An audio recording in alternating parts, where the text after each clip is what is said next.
Hi, welcome to Nursing 101's module on scholarly publication. My name is Amanda Ross White.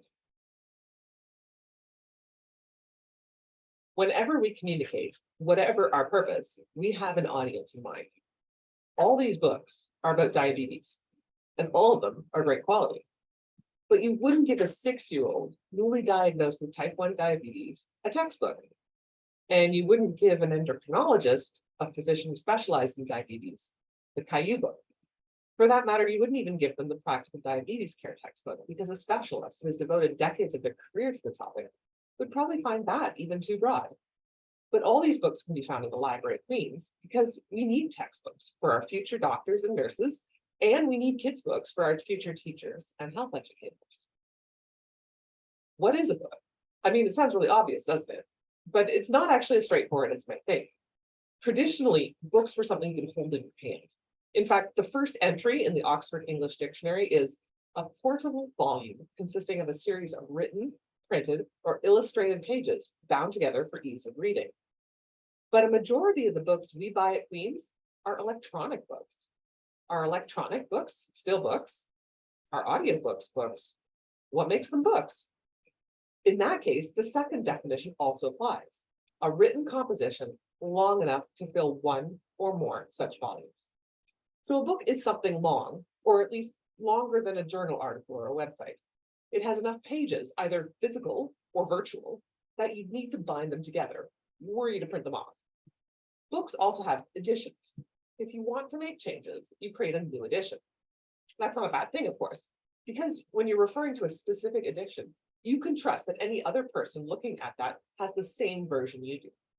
But it also means that books take longer to publish and are harder to change if a mistake gets made. There are only a few major book publishers in the world.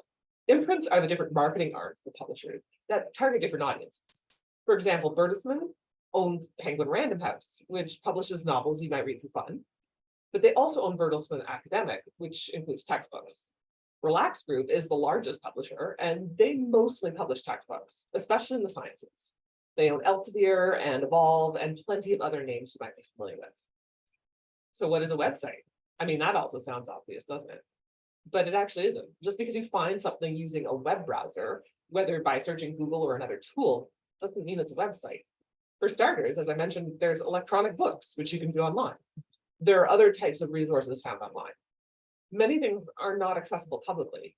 They're behind a paywall or on a corporate intranet, or only available through subscription. Websites are dynamic, which means they can be easily changed and often are continually being updated. This has both pros and cons, of course. The pros being that mistakes can be quickly fixed and that information can be super current. But the cons are also that websites can be ephemeral. Things can disappear and websites get abandoned. It isn't always easy to tell whether the person creating it is still maintaining it.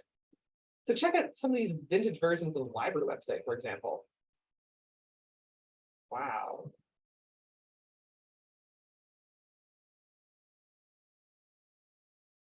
So what's a journal? Often called an academic journal, scientific journal, or periodical, they're niche publications that are how scientists communicate with other scientists. They're published periodically, that's the name. And sometimes as often as every week, like the New England Journal of Medicine, and sometimes only a couple of times a year. Articles in journals tend to be fairly short, anywhere from 4 to 30 pages long, and are usually on a very narrow topic of interest to other scientists. They mostly include written reports of research studies, but also commentaries, opinions, editorials, and reviews of other research. With a couple of exceptions, they are almost entirely available online, but they aren't web pages, because once they are published, they're static, not dynamic. That is, any changes must be recorded through something called an erratum or a retraction. They sometimes require a subscription and sometimes are available for free online. That's called open access. But what really makes academic journals unique is the publishing model. Papers published in journals, again, with a couple of exceptions, go through peer review. And this is how it works. First, an author or a group of authors write a paper they'd like to see published. They submit it to a journal, and the editor, or often multiple editors, first take a look at it to see if it's suitable for publication. The editor of a journal is an expert in the field. For example, the Journal of Trauma Nursing's editor-in-chief is Dr. Judy McHale, who is the program director of the Michigan Trauma Quality Improvement Program at the University of Michigan.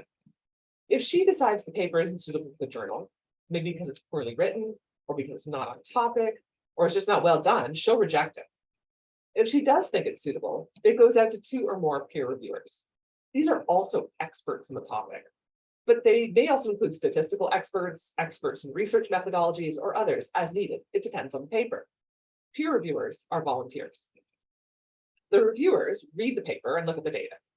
They may have a lot of suggestions, they may have only a few suggestions, and they may decide the paper still isn't good enough for publication. Reviewers are sometimes anonymous and sometimes not. They cannot see the recommendations of the other reviewers have put forward, so sometimes their recommendations are contradictory.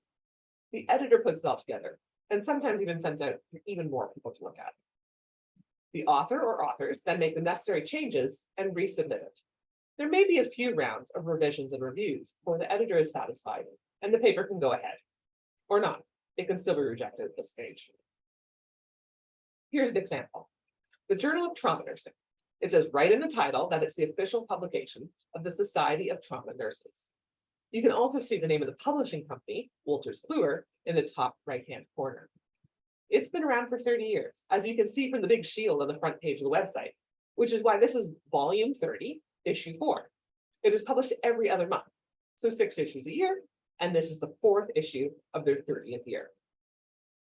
Why does it matter? Well, all 3 of these types of publications are important and useful for your research. All of them have different purposes, and when citing them, you use slightly different information to describe them. So now I've got a task for you. There are several books and the first pages of some journal articles printed off. Answer the questions depending on the type of resource.